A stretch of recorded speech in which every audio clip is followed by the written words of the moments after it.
evidencia de un osteosarcoma, un tipo de cáncer de hueso. Entonces podemos ver que el cáncer no es una enfermedad nueva y que es una enfermedad inherente a todas las especies, los animales pueden tener algún tipo de cáncer. Antes de entrar de lleno a explicar qué es importante entender cómo es lo normal. Nuestro cuerpo está formado por pequeñas unidades funcionales que se llaman células, que son las encargadas de hacer todas las funciones de todos los tejidos y de todos los órganos. Estas células son distintas en cada tipo de tejido y cumplen una función en específico. Por ejemplo, las células de la retina, que son las encargadas de transformar la luz en impulsos nerviosos, las células del estómago, que son encargadas de secretar ácido para digerir las comidas, y así sucesivamente cada uno de los tipos de células. Y puede haber, según la especie, pues cientos o hasta miles de tipos de células. Y cada célula está altamente regulada, la forma en que funciona, la forma en que se duplica, la forma en que crece, de una manera pues altamente regulada y muy compleja, que para simplificar, una célula normal se encuentra en una fase que se llama fase G0, que se encuentra cumpliendo una función normal, por ejemplo, una célula del intestino que sirve para reabsorber. Luego de esto, algunas células se pueden ir dividiendo, dependiendo del tipo de célula, puede ser una división por hora, por día, por semanas, o nunca dividirse, como por ejemplo algunas neuronas. Durante la división, el ADN se duplica.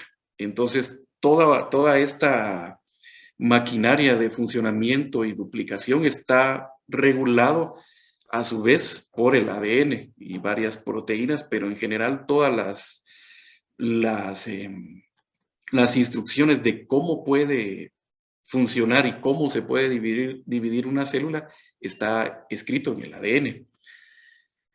¿Qué es lo que ocurre cuando se daña el ADN? Por ejemplo, una célula de la piel que se ve expuesta a rayos ultravioleta o rayos del sol de manera repetida y durante muchos años, la célula puede sufrir un daño genético. Y ese ciclo de replicación de la célula puede salirse del control y puede dividirse de manera descontrolada y anómala, pero afortunadamente hay mecanismos que están dentro de la célula y alrededor de la célula que controlan que esto no salga de control. Cuando ocurre esto, pues entra un proceso que se llama apoptosis. O sea, es una muerte celular programada, se llama, porque la célula distingue que no está funcionando bien y automáticamente comienza a digerirse a sí misma para pues morir de una manera ordenada. Ese es el proceso de apoptosis.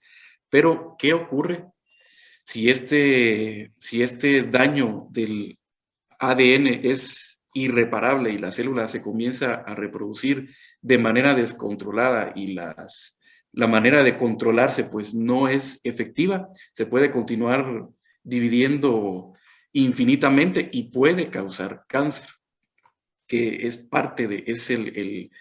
la génesis o el motivo principal cuando una célula se convierte en una célula cancerosa, que podemos ver el ejemplo acá del lado derecho, que está muchas células normales y una célula que ha salido de su ciclo normal y se ha comenzado a reproducir. Otro mecanismo por el cual las células se controlan, si el mecanismo de apoptosis no funciona, está el sistema inmune que reconoce a las células. Por ejemplo, en esta imagen que esquematiza una célula con cáncer y alrededor células del sistema inmune que la reconocen y la matan básicamente para dejar a raya el cáncer.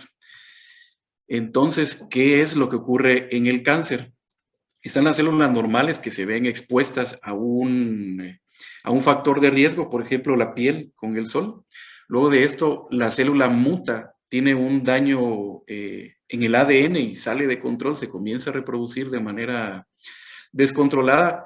Al haber una cantidad suficiente, pues ya comienza a haber una clínica del tumor, o sea, ya se puede sentir y evaluar clínicamente el tumor, y si no se controla o si no se trata y no se detecta, si no se detecta a tiempo y no se trata, pues puede ocurrir algo que se llama metástasis, que es el proceso por el cual una célula cancerosa que nació en un sitio migra a otro ajeno donde nació. Por ejemplo, acá en el cáncer de colon que podemos ver en esta figura, puede hacer metástasis, o sea, puede migrar fuera del lugar de nacimiento, en este caso al pulmón o al hígado.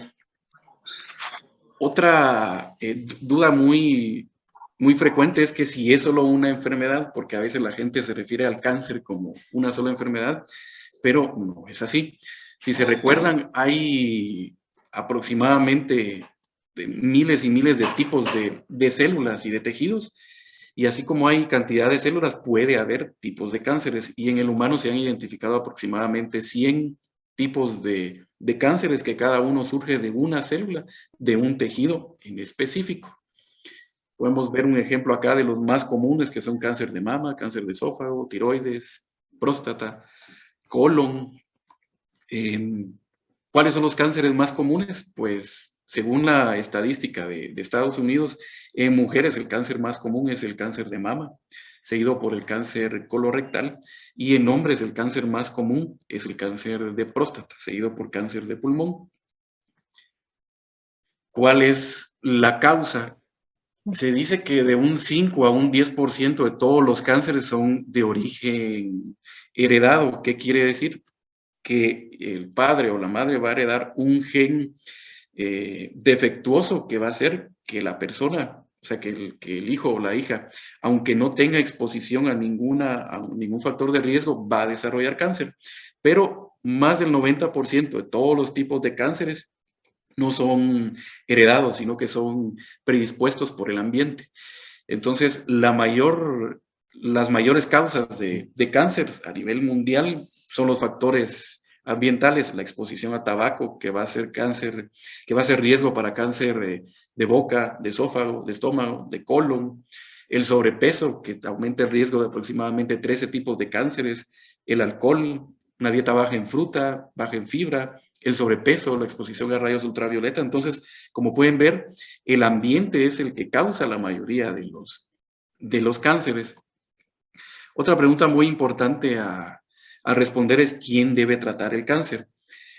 De manera inicial y para hacer el diagnóstico, por lo menos la sospecha, puede ser el médico de cabecera o un médico especialista, pero los indicados para tratar el cáncer y dar tratamientos de precisión son los oncólogos, todo el equipo multidisciplinario que debe incluir un equipo de oncología médica que incluye al oncólogo médico, que es el encargado de coordinar y distribuir el tratamiento oportuno con cada especialista, el cirujano oncólogo, ginecólogo oncólogo, que son los que operan, radioterapeutas, que son los que dan radioterapia, farmacistas, enfermeras, psicólogos, nutrición, cirugía plástica y medicina del dolor. Como ven, el equipo es bastante amplio. ¿Cómo se trata? Pues a grandes rasgos hay bastantes tipos de cirugía, de tratamientos. En los cánceres inicialmente, en los cánceres pequeños o en estadios iniciales, la cirugía puede ser curativa. Si es un poco más avanzado, puede ser con quimioterapia, radioterapia o una combinación de estas tres. También hay terapias un poco más nuevas, como la inmunoterapia, que usan al sistema inmune para atacar a las células con cáncer. Y últimamente la terapia dirigida, que básicamente se trata de ver si el tumor tiene algunas mutaciones y dar fármacos dirigidos específicamente a estas mutaciones, que es lo que llamamos medicina de precisión. Como conclusión, pues ya vimos que el cáncer es una enfermedad genética, mas no heredada en su mayoría de veces. Es un conjunto de enfermedades, no es un tipo de cáncer, sino que hay más de 100 tipos de cánceres. El tratamiento, pues, idealmente tiene que ser por un equipo multidisciplinario y los tratamientos, pues, en la mayoría de los casos son múltiples, incluyendo cirugía, quimioterapia o radioterapia. No sé si tienen alguna duda. Yo creo que las vamos a dejar al final, Luis, y para escuchar ahí. Ajá. Adelante, continuemos, por favor. Vamos a pasar a la siguiente presentación.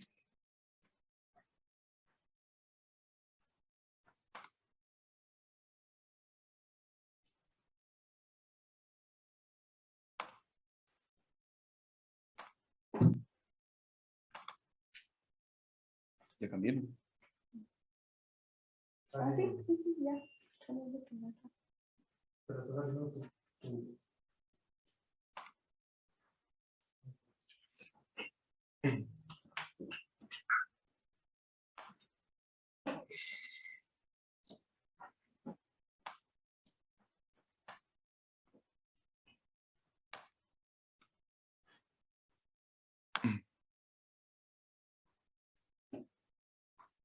Para continuar con la siguiente parte,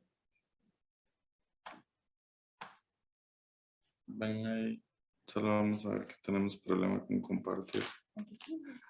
Entonces, vamos a hablar un poco de cuáles podrían ser las pruebas que nos pueden orientar o cuándo se podría, en este caso, hacer diagnóstico temprano de una lesión en el caso de que un paciente pudiera tener cáncer, ¿verdad? Entonces, vamos a hablar de los principales tumores en los que se puede usar esta estrategia y uno de los tumores es el cáncer de cervix. El cáncer de cervix es una patología sumamente común y este está asociado a una coinfección por... Está asociado a una coinfección por el virus del papiloma humano. Solo creo que nos están rotando las diapositivas. Sure. Entonces, un momentito, ahorita vamos a ver qué pasa aquí.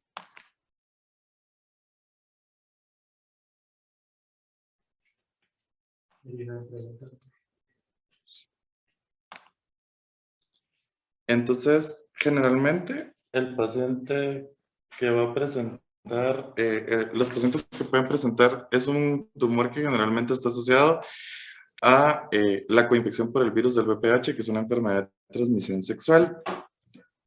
Hay varios tipos de pruebas que se pueden utilizar para hacer diagnóstico y una de las principales va a ser la citología, que comúnmente es conocida como Papa Nicolau. La recomendación es que a partir de los 21 años o cuando las mujeres inician su vida sexual, inicien con la citología o la prueba de Papa Nicolau por el ginecólogo de su elección y posterior a esto el seguimiento que le va a dar el médico que elija, ¿verdad? De cómo en este caso la frecuencia con la que se debería hacer la prueba. También hay algunos tipos del virus del papiloma humano que estos generalmente pueden estar asociados a un mayor riesgo de presentar cáncer y en el mismo examen del Papa Nicolau pues se puede correr la prueba para ver si en este caso la mujer es portadora. La vacunación se recomienda como medida preventiva y es conveniente pues consultar en este caso, por ejemplo, para los tumores ginecológicos, para poder hacer un diagnóstico temprano del cáncer de cervix con el ginecólogo de su elección para poder hacer la prueba, ¿verdad? Entonces, los síntomas más frecuentemente asociados pues, son el sangrado anormal, sangrado después de que termine el periodo, descargas vaginales que no son normales, dolor al tener relaciones sexuales o dolor en la espalda baja. Bueno.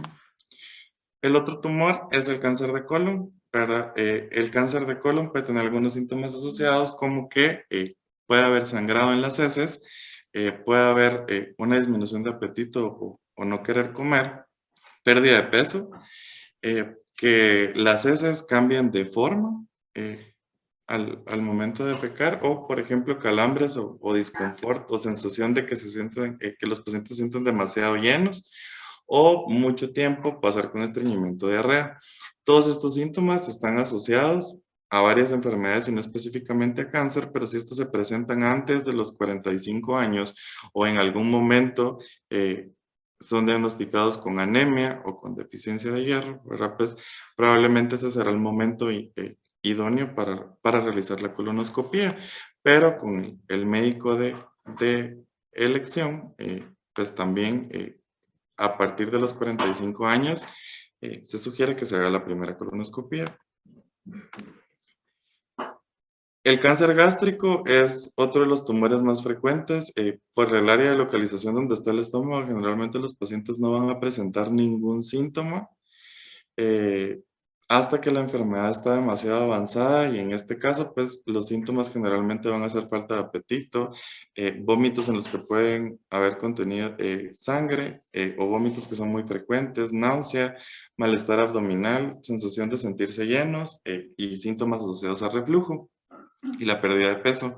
En este caso, hacer una endoscopía temprana, ¿verdad? Que generalmente va a consistir en introducir una cámara, ¿verdad? Mientras estamos dormidos, para poder identificar el fondo del estómago, y en este caso poder identificar alguna lesión. Algo importante de esto es de que 9 de cada 10 pacientes ya se diagnostican con enfermedad avanzada, y por lo tanto, pues estos pacientes tienen un mayor riesgo de fallecer por la enfermedad, tener infección por Helicobacter pylori, tener familiares que hayan padecido de cáncer de estómago previamente, fumar, consumir alcohol o tener reflujo también pueden estar asociados a una mayor frecuencia de padecer este tipo de cáncer. Por lo tanto, para el cáncer gástrico, pues la endoscopia es la opción. En el caso del cáncer de mama, ¿verdad? Generalmente se recomienda que todas las mujeres, por lo menos a los 40 años, se hayan realizado una mamografía, y salvo que el médico que elijan para llevar a cabo el seguimiento del estudio, ¿verdad?, decida utilizar alguna otra ayuda de imagen, como un ultrasonido o una resonancia, pueden ser las alternativas para el seguimiento, ¿verdad? Generalmente, 1 de cada 8 mujeres va a padecer cáncer de mama, y esto se puede presentar a cualquier edad. Hasta el 25% se puede presentar en mujeres menores de 40 años.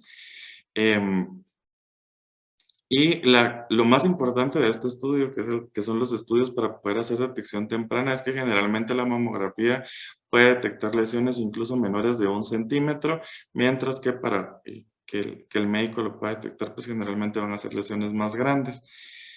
Antes de los 40 años, sí, cualquier mujer u hombre se encuentra al hacerse un autoexamen, por ejemplo, alguna lesión, alguna masa, cambios de crecimiento, asimetría, o que las mamas no se vean como siempre se deben de ver, algún bulto interno, que la piel de la mama se retraiga o se ponga dura o cambie de consistencia, que cambie de color y se pongan rojas, que inicie, por ejemplo, secreción por el pezón que no es normal. Todos estos son motivos para realizar el estudio o consultar con un médico antes de los 40 años, ¿verdad? De lo contrario, pues 40 años se considera algo aceptable, ¿verdad? Y siempre en las mujeres mayores de 20 años, después de 7 a 10 días de haber iniciado el periodo menstrual, realizar el autoexamen.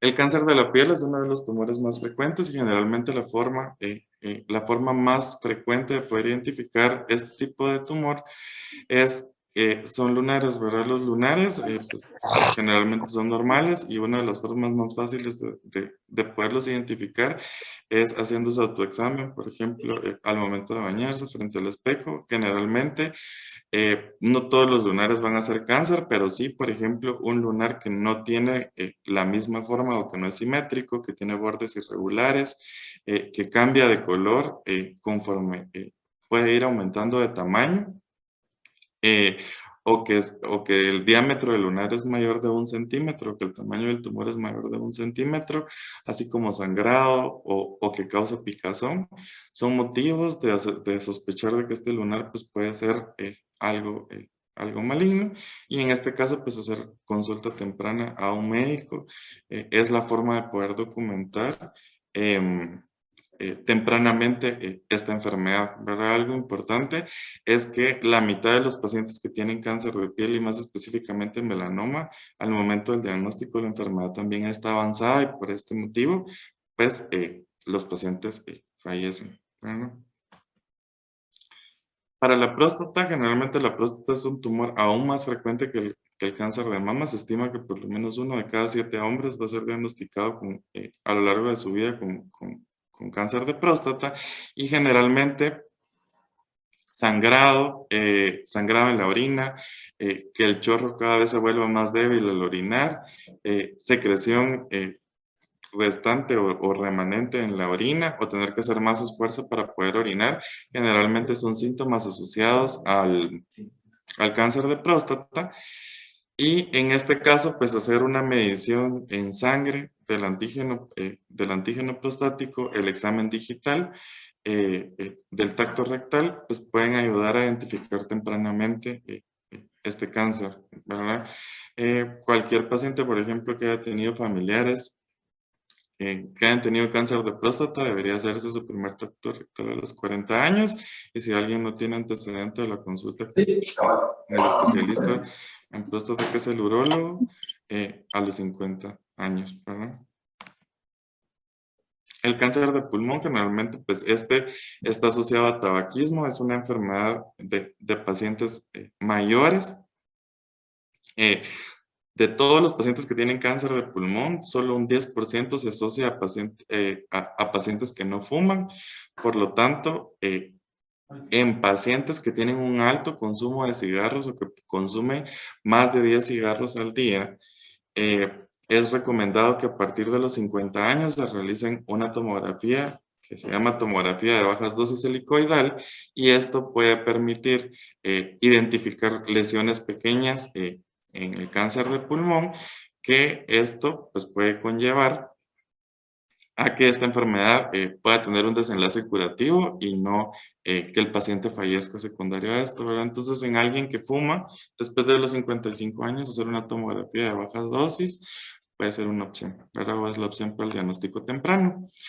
Y ya para finalizar, algunas recomendaciones generales, ¿verdad? Estos estudios pueden ayudar a identificar una lesión temprana, pero ningún estudio por sí solo va a poder hacer el diagnóstico, ¿verdad? O sea, los estudios tienen que ser indicados por algún médico que elija el paciente que nota cualquier anormalidad o cuando alcanza la edad en la que se tiene que hacer las pruebas, ¿verdad? 40 años para la mamografía, 50 años para el tacto rectal o para el antígeno en sangre, eh, arriba de los 40 años para la colonoscopía, o cualquier lunar que tenga alguna anormalidad, ¿verdad? Pero en conclusión, si por ejemplo nosotros notamos algún bulto o algún nódulo en nuestro cuerpo que no desaparece después de los primeros 30 días, si tenemos dolor en alguna parte de nuestro cuerpo el cual persiste a pesar de medicamentos no alivia, herida o una úlcera que no cicatriza, lunares o manchas en la piel que no son normales, lesiones en cualquier parte de nuestro cuerpo que empiecen a aumentar de tamaño, cambios en la voz, tos persistente, que perdamos mucho peso, que sudamos en la noche, que sudamos mucho en la noche sin ninguna razón, o cambios, por ejemplo, que cada vez nos cueste más comer o que tengamos muchos cambios, por ejemplo, después de comer se nos distiende el estómago, estreñimiento o diarrea que persiste y que no es normal en nosotros, son motivos para consultar tempranamente, ¿verdad? E iniciar estas pruebas para poder identificar el tumor a una edad más temprana, ¿verdad? Entonces, esto es lo que teníamos preparado sobre diagnóstico oportuno. No sé si tienen alguna pregunta. Creo que la vamos a dejar al final, Mar. Creo que nos falta una presentación, ¿verdad?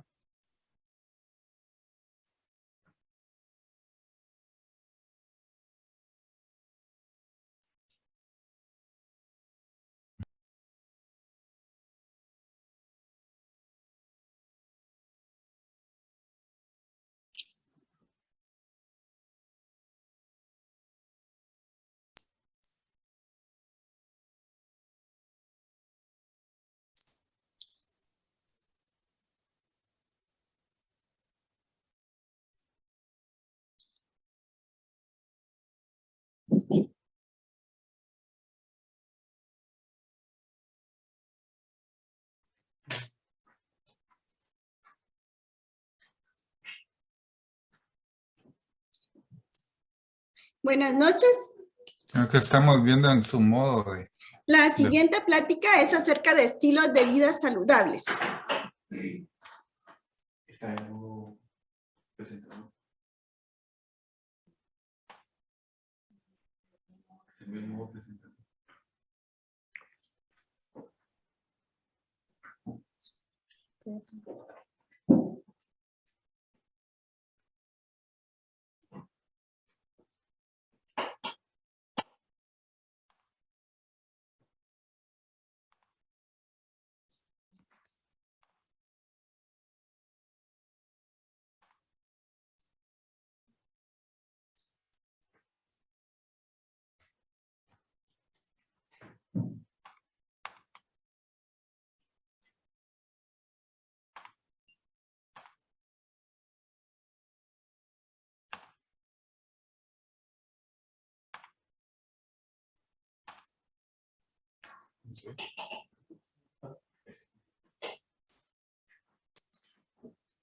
El cáncer es una enfermedad que en los tiempos actuales ha alcanzado mucho más auge, pero es una enfermedad que viene de civilizaciones muy antiguas, en las cuales se tienen historias e imágenes al respecto. Es multicausal, pero hay dos principales causas en las que nos vamos a enfocar, en las cuales se dan la susceptibilidad genética y la exposición ambiental, siendo la susceptibilidad genética un 5%, y estas dos interactúan para dar mucho más riesgos de cáncer mucho mayores.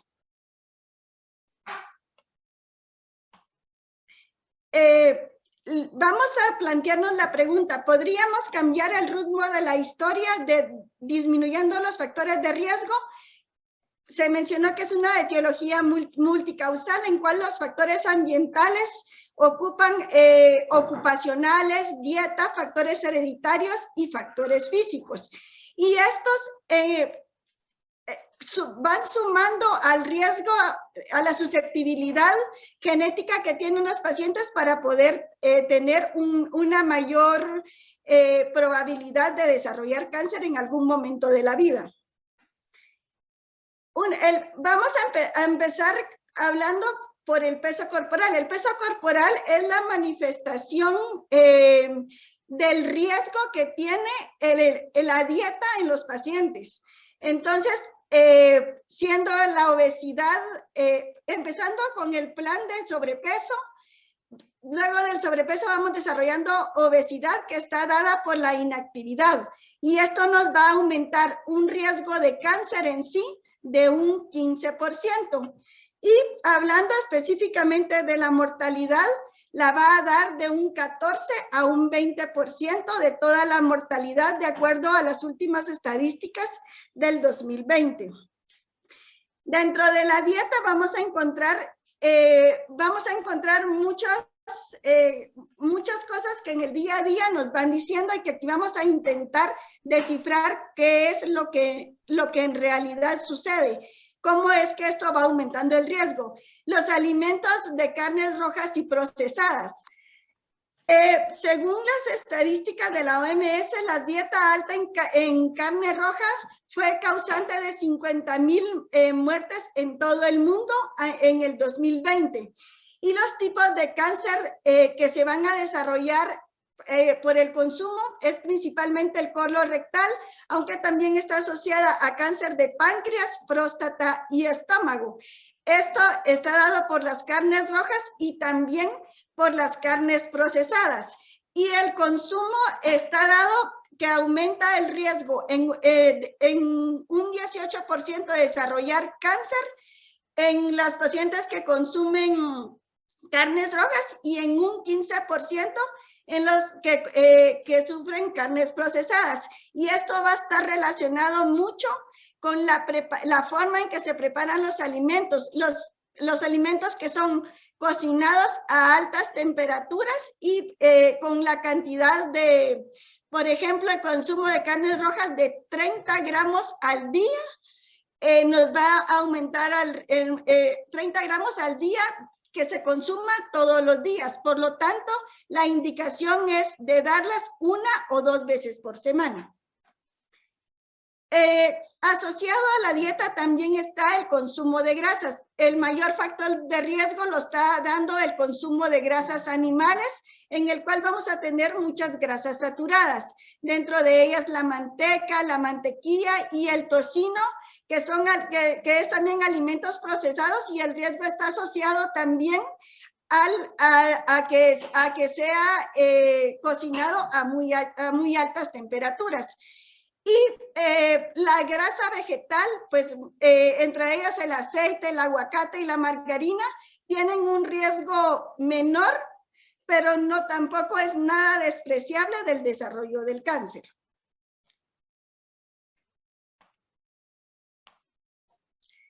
Entonces, ¿cómo es que el consumo de grasas va a influir en el desarrollo de cáncer? Varios son los factores que van a contribuir a esto. la forma en que es almacenado, empaquetado, el almacenamiento también puede llevar sustancias que tienen sustancias procancerígenas y que con el tiempo se pueden convertir en cancerígenas. El cocinado, que sea cocinado a muy altas temperaturas o muy cocidos, y la oxidación durante la digestión. Esto está relacionado con los bajos consumos de fibras que predisponen a un tránsito intestinal lento, por lo cual van a desarrollar un metabolismo, una forma de digerir los alimentos de forma lenta, y esto va a dar un tiempo mayor de exposición a sustancias cancerígenas. Entonces, estos tres procesos van a ser factores de riesgo. La forma en que nosotros podemos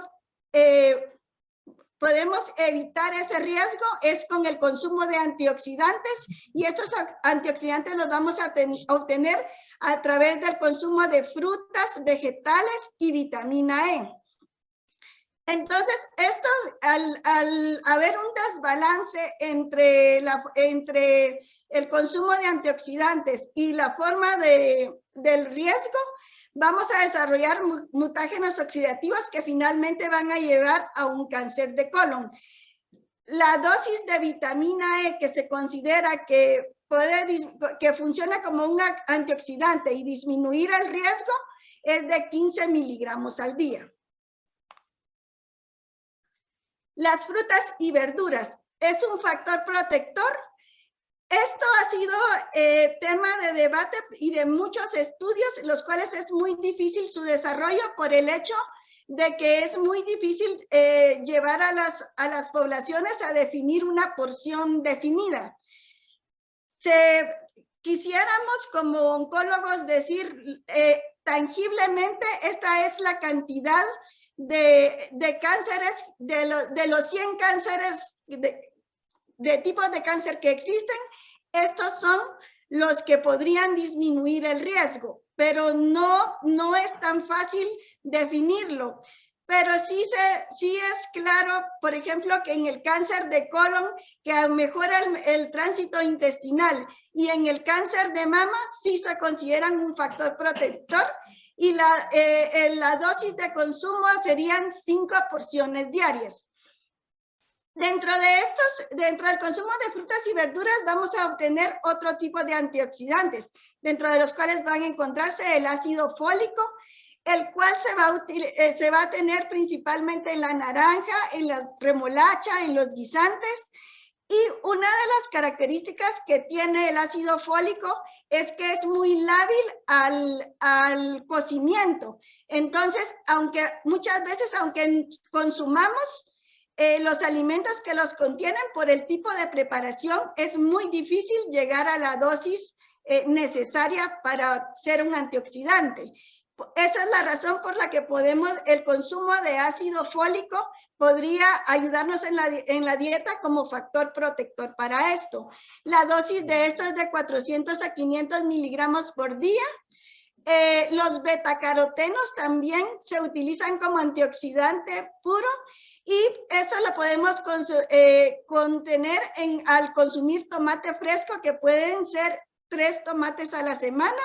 El selenio también se ha asociado con las propiedades antioxidantes, pero en el selenio es muy difícil saber cuánto es el consumo que se obtiene, debido a que esto está relacionado en los suelos en los que se cultivan los alimentos.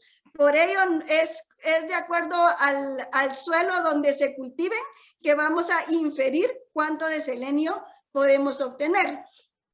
Y el consumo de soya. Esto está muy asociado en los países asiáticos, donde el consumo de soya frecuente se logró documentar como un factor protector para disminuir el riesgo de cáncer de mama premenopáusico, o sea, en pacientes jóvenes.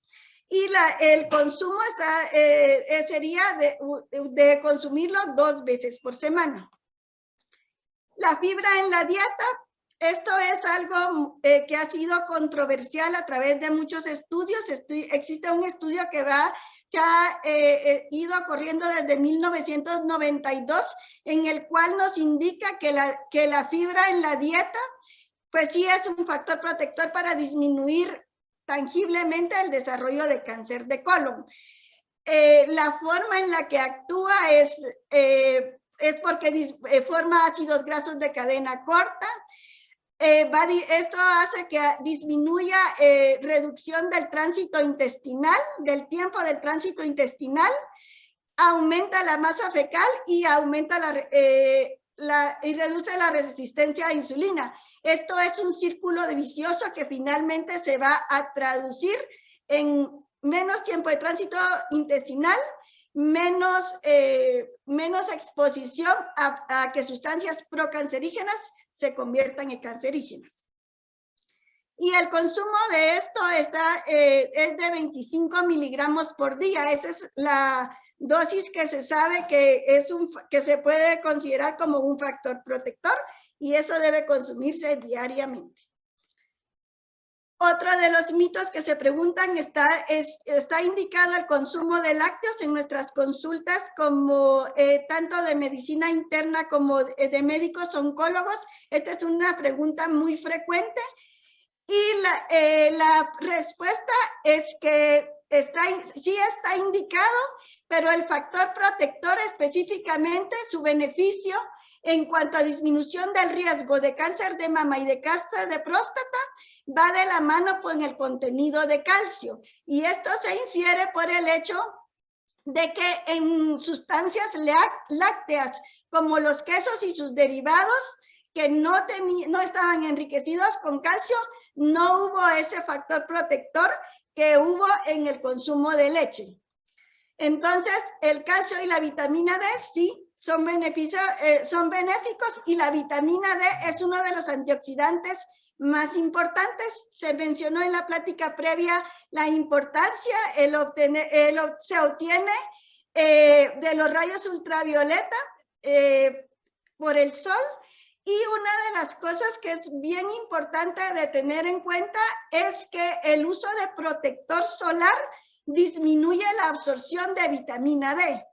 Y muchas veces el sol, los rayos que nosotros necesitamos para enriquecernos de vitamina D, no los recibimos en las horas adecuadas, y por lo tanto no tendríamos el beneficio de ese antioxidante. Y la dosis que se debe consumir es de 1000 unidades internacionales por día. Y otra pregunta ¿es dañino el café? ¿Es un mito o una realidad? ¿Qué respuestas podemos obtener al respecto? En realidad, el café es una de las sustancias que más se ha estudiado en múltiples enfermedades, crónicas, y específicamente se infirió un aumento del riesgo del desarrollo de hepatocarcinoma en pacientes que consumieron, que tenían alto consumo de café. Esto es un riesgo, en ese estudio se consideró un riesgo relativo. Y si estamos hablando de un riesgo relativo de una enfermedad, ¿podríamos considerarlo como un factor protector? La respuesta es que sí. En 2 diferentes estudios se logró definir que tenía un factor protector. De hecho, son 3 enfermedades. En el cáncer de mama posmenopáusico y en los pacientes con cáncer de próstata, pero por eso es una de cal y una de arena, porque lo que se encontró es que el café que tenía el beneficio en estos es el café descafeinado. En estos grupos de pacientes es donde hubo, sobre todo en próstata, un factor protector. Entonces, y el último cáncer en el cual se lograron buenos resultados es en el cáncer de endometrio. Dentro de los factores del cáncer de endometrio, los factores de riesgo, está la obesidad, está la resistencia a la insulina, Y teniendo estos factores de riesgo, una dosis protectora es tomando 4 tazas al día, pero café sin azúcar, por el hecho que los carbohidratos están relacionados al sobrepeso y obesidad y en sí al aumento de riesgo de otros diferentes tipos de cánceres. Tabaquismo es uno de los temas más conocidos que lo asocian a cáncer de pulmón y mucho, eso es lo que nos dan los anuncios. En realidad se sabe hoy por hoy que son 13 tipos de cánceres los que promueve como un factor de riesgo el tabaquismo. Entre mayor número de paquetes que se consumen, mayor riesgo del desarrollo de cáncer. Son 13 tipos de cáncer, la leucemia mieloblástica aguda, y en cuanto al por sexo, en mujeres se da boca, cuello uterino y páncreas como factor de riesgo y en hombre el pulmón. El consumo de alcohol, no importa el tipo de bebida que sea, si es vino, si es cerveza, si son bebidas preparadas, etanol está en relación directa al inicio de la carcinogénesis. Los virus oncogénicos, esto es un tema poco conocido, se habló en la plática previa, el causal de un 10% de todos los nuevos cánceres del mundo, y el hecho de ser una infección crónica por más de 15 años es lo que nos da éxitos oncogénicos adicionales. Este es el sarcoma de Kaposi que se da en los pacientes con VIH con altas cargas, la Helicobacter pylori, la infección por Helicobacter pylori, el virus del papiloma humano, hepatitis B y hepatitis C. ¿Cómo podemos modificar el riesgo? La erradicación de la Helicobacter pylori, que en nuestros países es muy frecuente la reinfección por este tipo de esto, y la vacunación, tanto del virus del papiloma humano para evitar cáncer de cervix y hepatitis B y C para disminuir el riesgo de hepatocarcinoma. Ejercicio. El ejercicio es otro de los factores protectores. Las caminatas, el correr, la recomendación en cuanto al ejercicio son 150 minutos semanales que se pueden distribuir en 3 veces por semana como mínimo o 5 veces al día, pero no menos de 150 minutos a la semana y no menos de 2 veces por semana para no tener tanta exigencia exigencia física, y el mínimo son 150 minutos. Y que entonces, ¿cuáles son los mensajes para llevar a casa? ¿Podríamos cambiar el rumbo de la historia? La respuesta es que sí. El 5% de los cánceres tiene un componente genético, pero el ambiente propicio aumenta el riesgo que puede quedar latente si hacemos modificaciones a estilos de vida saludables. El cáncer de colon es de un 66 a un 75% prevenible con modificación de hábitos alimenticios, y fumar y consumir alcohol solo aumenta el riesgo, duplica el riesgo el hacer las dos cosas juntas, y esto predispone a muchos tipos de cáncer. Dejar de hacerlo disminuye el riesgo de desarrollo de cáncer, pero jamás se va a volver igual al que nunca consumió alcohol y fumó. Muchas gracias.